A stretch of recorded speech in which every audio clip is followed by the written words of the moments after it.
हिमालय की बर्फीली चोटियों के बीच एक ऐसा नगर छिपा है जिसे सदियों पहले सिर्फ एक रहस्यमय जलाशय माना जाता था। यही स्थान आज नेपाल का काठमांडू कहलाता है। एक ऐसा इलाका जो कभी विशाल जल से ढका हुआ था, जहां असंख्य नागों का बसेरा था। उन्हीं रहस्यों के बीच छिपा है यूनेस्को द्वारा मान्य विश्व धरोहर स्थल, तांत्रिक साधनाओं का केंद्र और एक विशाल खुला श्मशान, जहां हर कोना किसी अनकही गाथा की गवाही देता है। इस शहर का सबसे गूढ़ रहस्य है भगवान शिव को समर्पित पशुपतिनाथ मंदिर। यह मंदिर केवल एक धार्मिक स्थल नहीं, बल्कि रहस्यों की एक जीवित परत है। ऐसा कहा जाता है कि इस नगर के हर कोने में शिव से जुड़ी कोई न कोई छिपी कहानी सोई हुई है, जिन्हें सुनने वाले बहुत कम लोग बचे हैं। अचानक अप्रैल 2015 की वो भयावह दोपहर आई, जब धरती कांप उठी। एक ऐसा भूकंप जिसने चंद सेकंडों में शहर को मलबे में बदल दिया। मकान, दुकानें, स्मृतियां, सब कुछ ध्वस्त हो गया। लगभग 9000 जिंदगियां इस मिट्टी के नीचे दफन हो गईं, दर्द से कराहती हुई। लेकिन उसी शहर में एक स्थान ऐसा भी था जो इस तबाही से एकदम अछूता रहा, जैसे किसी अदृश्य शक्ति ने उसकी रक्षा की हो। बागमती नदी के किनारे स्थित है एक अलौकिक मंदिर, जहां कदम रखते ही आपको दिखाई देंगे सैकड़ों शिवलिंग एक पंक्ति में, जैसे समय के विरुद्ध कोई शाश्वत सुरक्षा कवच खड़ा हो। यही है पशुपतिनाथ का मंदिर, शिव के सम्मान में निर्मित एक रहस्यमय धाम, जहां हर पत्थर के भीतर कोई पुरातन गाथा दबी पड़ी है। नेपाल महात्म्य की एक कथा कहती है कि इस मंदिर में विराजमान है एक स्वयंभू शिवलिंग, जो न तो किसी ने बनाया और न ही किसी ने स्थापित किया। वह स्वयं धरती से प्रकट हुआ और उसी के कारण यह भूमि काठमांडू कहलाने लगी। एक ऐसी रहस्यमयी कथा है जो सदियों से काठमांडू की हवाओं में गूंजती रही है। कहा जाता है कि एक दिन भगवान शिव ने अपने दिव्य लोक से धरती की ओर रुख किया, जैसे किसी अनदेखी पुकार ने उन्हें आकर्षित कर लिया हो। उनकी यात्रा उन्हें ले आई बागमती नदी के किनारे, जहां प्रकृति की अनुपम छटा देखकर वे मंत्रमुग्ध हो उठे। इस दिव्यता से मोहित होकर उन्होंने वहीं कुछ समय व्यतीत करने का निर्णय लिया, किसी भी चेतावनी या चिंता के परे। समय बीतता गया और कैलाश पर उनका न लौटना देवताओं को बेचैन करने लगा। सभी लोकों में हलचल मच गई। तब भगवान विष्णु ने अपनी दिव्य दृष्टि से देखा, और जो दृश्य सामने था वह चौंकाने वाला था। महादेव इस समय एक हिरण के रूप में बागमती नदी के किनारे विश्राम कर रहे थे, पूरी तरह से एक योग निद्रा में खोए हुए। विष्णु स्वयं पृथ्वी पर आए उन्हें वापस ले जाने के लिए, लेकिन शिव, जो अब हिरण के रूप में थे, उनकी उपस्थिति को भांप गए और तुरंत दिशाहीन गति से भागने लगे, मानो वे स्वयं प्रकृति बन चुके हों। विष्णु ने उन्हें रोकने का प्रयास किया और झपट कर हिरण का एक सींग पकड़ लिया, लेकिन जैसे ही उन्होंने उसे छुआ, एक अनहोनी घट गई। वह सींग उनके हाथों में टूटकर गिर गया धरती पर। उसी क्षण वह हिरण लुप्त हो गया और अगले ही पल भगवान शिव अपने असली स्वरूप में प्रकट हुए। उन्होंने एक क्षण देखा, मौन में कुछ स्वीकारा और फिर धीरे धीरे अपने धाम लौट गए, जैसे कोई दिव्य लीला पूरी हुई हो। लेकिन यह कथा यहीं खत्म नहीं होती। जहां वह टूटा हुआ सींग धरती को छूता है, वहीं कुछ समय पश्चात एक अद्भुत शिवलिंग प्रकट होता है। न तो बनाया गया, न स्थापित, बल्कि स्वयं भूमि से उदित हुआ। इसी दिव्य प्रतीक को आज हम मुखलिंग के नाम से जानते हैं, पशुपतिनाथ मंदिर का सबसे रहस्यमय और पूजनीय केंद्र। मान्यता है कि पशुपतिनाथ मंदिर में स्थित वह रहस्यमय शिवलिंग केवल एक साधारण प्रतीक नहीं है। उसमें 4 नहीं बल्कि 5 चेहरे हैं। 4 मुख भगवान शिव के अलग अलग रूपों को दर्शाते हैं, जिनमें उनकी विभिन्न शक्तियों और भावों की झलक मिलती है। लेकिन एक चेहरा ऐसा है जिसके अस्तित्व को आम लोगों की आंखें कभी नहीं देख पाती। प्राचीन तांत्रिक ग्रंथों में वर्णन मिलता है। इस 5वें मुख को कालाग्नि रुद्र कहा जाता है। यह मुख सिर्फ शक्ति या विनाश का प्रतीक नहीं, बल्कि जीवन के मूल स्रोत, प्रजनन और संभोग जैसे गूढ़ रहस्यों का प्रतिनिधित्व करता है। कहा जाता है कि केवल वे साधक जो तांत्र विद्या में पूर्ण पारंगत होते हैं, वही इस रहस्यपूर्ण मुख के दर्शन करने में सक्षम होते हैं। यह कोई भौतिक चेहरा नहीं, यह अनुभूति है जो केवल चेतना के विशेष स्तर पर प्रकट होती है। भारत और नेपाल के इन प्राचीन मंदिरों की दीवारों के भीतर कई ऐसे रहस्य छिपे हैं जिनका इतिहास की किताबों में कोई उल्लेख नहीं। कई किस्से और कथाएं समय की धूल के नीचे दब चुकी हैं, और शायद इन्हीं अदृश्य धागों को फिर से जोड़ने की कोशिश करता है द मिस्ट्री वॉल्ट, जहां हर कहानी एक नई परत खोलती है उस संस्कृति की जिसे समय ने छुपा दिया। अब लौटते हैं उसी समय में जब 2015 में धरती कांप उठी थी। पूरा काठमांडू जैसे थम गया था। मौत और विनाश के बीच चीखों की गूंज थी। लेकिन पशुपतिनाथ मंदिर की तरह ही एक और स्थान था जो इस प्रलय से पूरी तरह अछूता रह गया। एक ऐसा स्थान जिसे महल कहा जाता है, पर वह केवल ईंटों और पत्थरों का ढांचा नहीं। यह है कुमारी घर, जहां निवास करती है एक जीवित देवी, एक बच्ची जिसे देवत्व का अवतार माना जाता है। उसके महल की दीवारों में एक विचित्र शांति थी, उस दिन भी, जैसे कोई अलौकिक शक्ति हर दिशा की रक्षा कर रही हो। काठमांडू के पुराने महलनुमा गलियारों में एक ऐसी परंपरा छिपी है जिसे सुनकर रूह कांप उठे। इस परंपरा में एक मासूम बच्ची को अचानक उसके सामान्य जीवन से निकाल लिया जाता है, ठीक तब जब वह दुनिया को समझना शुरू ही करती है। महज 5 वर्ष की वह बालिका अपनी मां की गोद से छूटती है और बिना कोई उत्तर पाए उसे एक अंधेरे से भरे कमरे में ले जाया जाता है। कमरे की दीवारें चुप हैं, हवा भारी है और चारों ओर कुछ पुराने दिए मंद मंद रोशनी बिखेर रहे हैं। वह बच्ची डर से कांप रही है, आंखें बार बार कुछ देखने की कोशिश करती हैं, लेकिन कुछ स्पष्ट नहीं दिखता। तभी एक आकृति सामने आती है, एक पुजारी जो आंखें मूंदे खड़ा है और रहस्यमय मंत्रों का जाप कर रहा है। शब्द हवा में गूंज रहे हैं, जैसे कोई अदृश्य शक्ति उस कमरे को घेर रही हो। बच्ची कुछ पूछने ही वाली होती है कि अचानक एक विचित्र परिवर्तन उसके भीतर उठता है। एक कंपाहट नहीं, बल्कि ऊर्जा की एक लहर।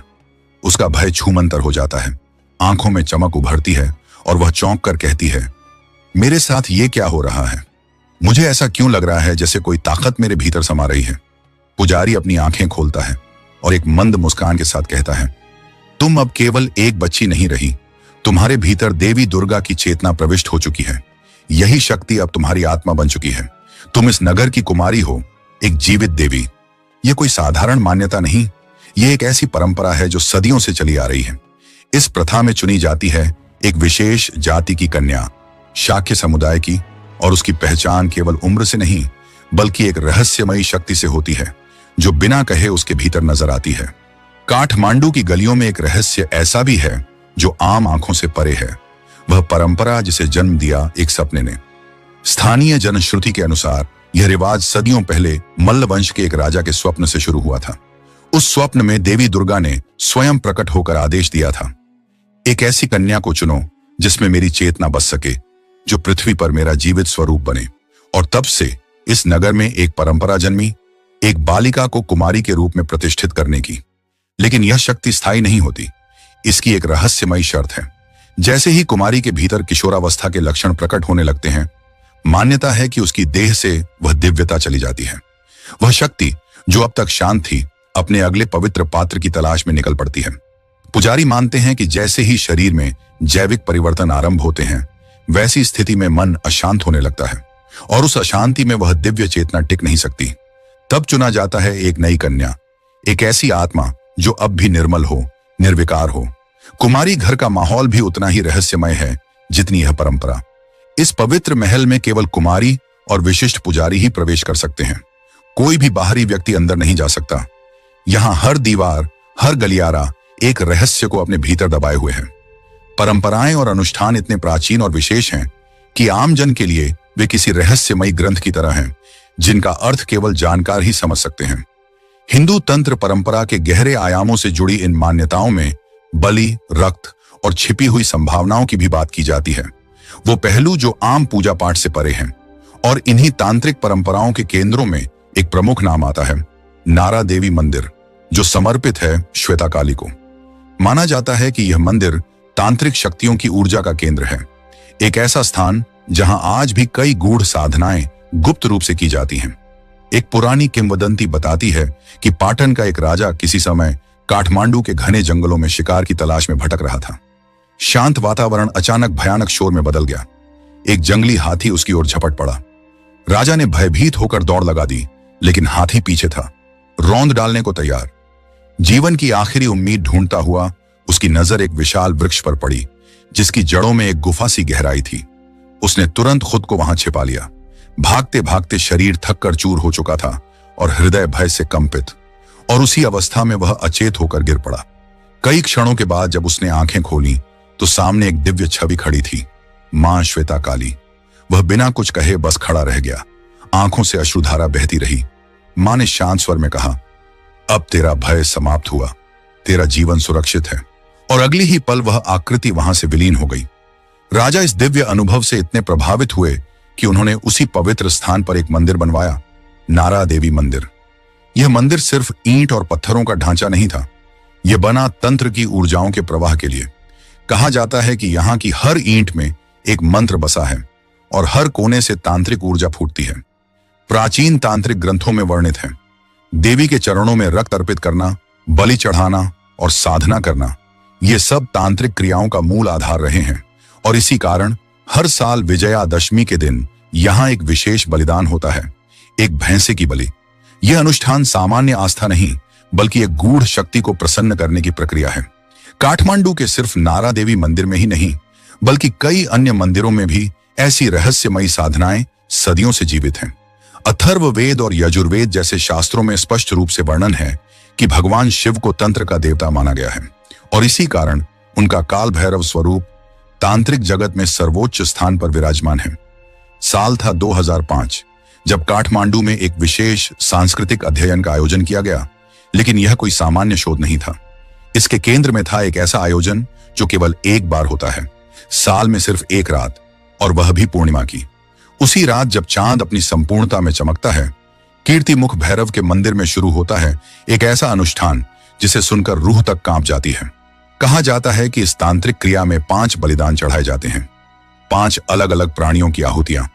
यह कोई आम पूजा नहीं, बल्कि एक पंचयज्ञ होता है, एक ऐसा यज्ञ जो कीर्तिमुख भैरव को समर्पित होता है, जिनका स्वरूप काल के सबसे भयावह रूपों में से एक माना जाता है। वे न केवल संहार के प्रतीक हैं, बल्कि पुनर्जन्म और मोक्ष के द्वार भी उन्हीं के अधीन माने जाते हैं। इस आयोजन का रहस्य यह नहीं कि यह होता है, बल्कि यह है कि क्यों होता है।